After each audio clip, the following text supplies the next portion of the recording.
Yokai Watch!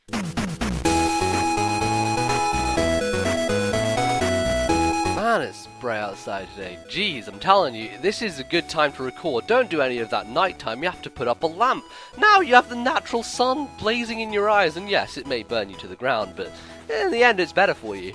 Alright, ladies and gentlemen, hello, welcome back to another video. Today I'm going to be talking about Yokai Watch and its potential impact in the West. Will it ever get to the heights of Pokemon? Will it get that big?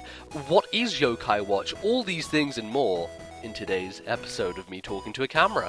Now, a lot of you will not know what the hell Yokai Watch is. You may have heard of the name somewhere, may have floated around on the internet, and you may have come across it, and you probably will have come across it because it is being talked a lot in relation to a very well-known and beloved franchise, that is, of course, Pokemon. But before we get into all the comparisons and all that nonsense, I thought I would just give you a breakdown of what the hell Yokai Watch actually is, and why you should maybe be paying attention to it. So, this franchise started out as a game created by Level 5. You know Level 5 probably from their fantastic work on games like Dragon Quest IX. The whole Professor Layton series was done by them. People love those games. And arguably one of the best JRPGs of the last generation, Ni no Kuni. But NBZ, I hear you cry. What is actually involved in Yokai Watch? What is it about? What are the characters? Tell me all these things. So I'm going to give you the elevator pitch, and this is pretty much how the anime starts out and how that thing explains itself. And if you want to learn more about this, then you can go ahead, find a version of the anime online. I believe there are subtitled versions out there. It has not been, given an English voice cast just yet, but I'm sure that's going to happen in the future. But essentially, Yokai Watch starts out with this boy, and he's off in the woods. He's got a bug catching net. I guess similar to the idea behind Pokemon when they started out. You know how the dude wanted to go out and into the field and catch things, and that was the whole concept. Got to catch them all. So he's out in the woods. He's looking, and he comes across a capsule machine. He opens his capsule machine, and what comes out but a yokai? What's a yokai? Yokai, I think in Japanese means ghost. Now, I'm probably not 100% accurate with that description because, Japanese has nuances and I am not a native speaker, so I don't actually know what it means. But let's take it at a base value that it basically means ghost. So this ghost pops out and he's like, hey kid, you've just took me out of here, you need to do something about it.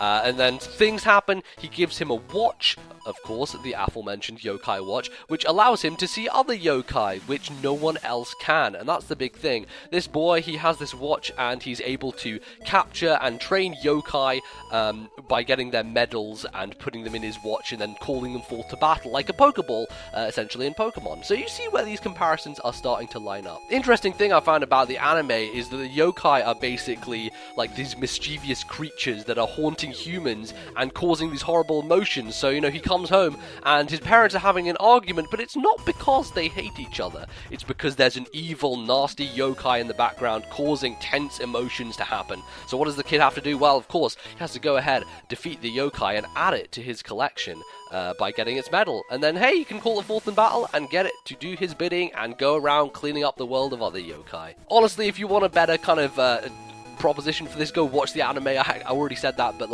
it's a good thing to do. So the video game version of this, which of course came first, works on a very similar concept. I have watched a little bit of gameplay from this. There is actually a guy who does English commentary. He translates the Japanese as he goes along on YouTube, so you could probably find those.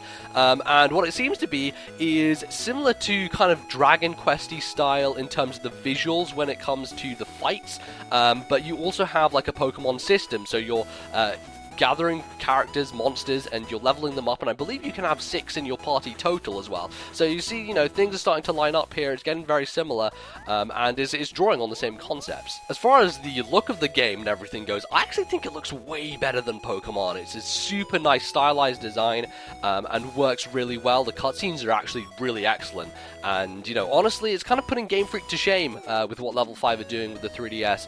I would like to see a Pokemon game that looks nearly half as good as Yokai Watch does, because it's pretty impressive. So there's your basic pitch on the idea. I hope you're all caught up and you understand where we're going with this.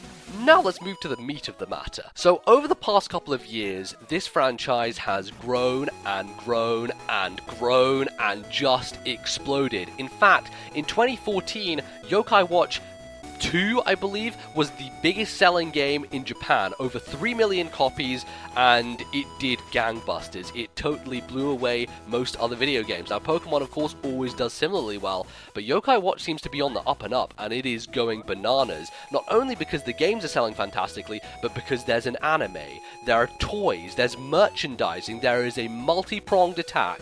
And this, I feel, ladies and gentlemen, is where the similarities to Pokemon lie. Now, if you remember, back in the late 90s when Pokemon first hit our shores, it arrived in a multimedia approach way. There was the game, there was the anime, there was the card game, there were the toys, everything hit at the same time, and as such, it just snowballed into this massive phenomenon. As someone who, was young at that time and got into Pokemon back then, the card game was my first introduction, followed shortly by the anime, and it wasn't actually until 1 or 2 years later that I actually picked up the video game, but it was that idea that I was already familiar with it through these other means that, pushed me through and funneled me to get the video game itself. The real question is, will Yokai Watch do the same thing when it comes out in the West? This is really hard to say. When you think about it, Pokemon was really a time and place thing. It was kind of the right market conditions, the right way that it was marketed to the US and to Europe, and just the approach that they took was something that made it explode really well, and that's the thing that has to happen again with Yokai Watch if it is to get some traction here. Back then, though, things were kind of different, the internet wasn't as prevalent, people didn't have as much access to knowing crazy things out of Japan, so no one really knew what Pokemon was before it came out here, and I think that kind of led to the surprise factor and the part of why it exploded so hugely. I do feel that there aren't many people who actually know what Yokai Watch is out here, though, so there is potential for that to happen. The reason why people like me know about it and other people, either you follow Japanese culture and Japanese games really closely, or as me, you listen to a lot of podcasts, and as such, I listen to some Japanese gaming podcasts where they talk about this all the time and how Yokai Watch has pretty much taken over the whole of Japan and is ridiculously popular. I'm actually getting pretty excited about it, to be honest, that it's coming over. Level 5, I believe, said either this year or next that they are going to be releasing the video game, and I think it would be smart of them to do that multi-pronged approach, have the anime ready, have, a card game of some sort, have the merchandising available.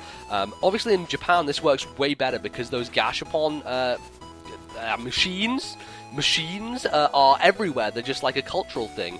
Here, it could be done in a different way, but the same idea applies, really. It's also going to be really cool because it's sort of going to be a new Pokemon for a younger generation. We always think about the things we grew up with and the things that influenced us. And, Pokemon's a huge part of that for me and many of you watching this. And I think that if Yokai Watch is done successfully in the West, it could become one of those things. It could become a mega worldwide franchise. And I don't know, man. It seems like the stars may line up for this one. So anyway, those are my jumbled thoughts on Yokai Watch, a little bit of explanation of what it is, and now I guess I'll leave it up to you to go ahead and look about more of it if you want what am I saying? What are these words coming out of my mouth? But yes, if you want to find out more, there's loads of ways to do that. You can just go on the internet and type in Yokai Watch and you'll find stuff. But let me know what you think. Are you excited about Yokai Watch? Do you think that it will be as big or bigger than Pokemon when it arrives, either this year or next? General things in the comments below. Type them out, I'll read them, and we'll have a nice little conversation about it. And of course, feel free to leave a like on this video if you enjoyed it. Spread the good word about Yokai Watch, and hopefully let some other people know about it. But that's going to be me. Thank you very much for watching, and I guess I'll see you in the next one.